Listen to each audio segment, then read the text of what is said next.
The opposition was captured, Raila was bought and pocketed, and he started singing. He became a member of the praise and worship team. But he became the soloist. Parliament was captured. All institutions of oversight were captured. And there was nobody to talk for the people of Kenya. As it happens, nature abhors vacuum. Amen. So, since there was nobody to talk for the people of Kenya, some little boys and girls not known by anybody before, called the GENZs, came up to fill up that space and started demanding transparency and accountability for the people of Kenya. They started challenging taxation. And that is where now I differed completely with William Ruto.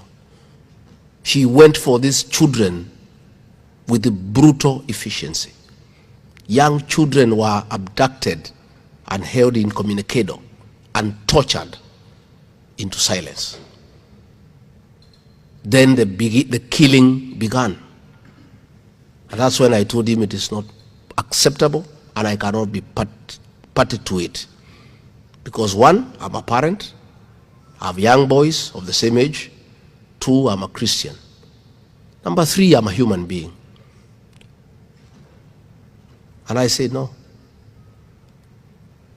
So 2024, June 24th, a decision was made to kill our children. And I disagreed with it as Deputy President. And I was left out of the decision-making process.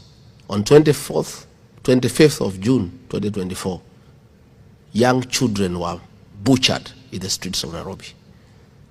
I flew to Mombasa, I called a press conference as Deputy President, and I told William Ruto off.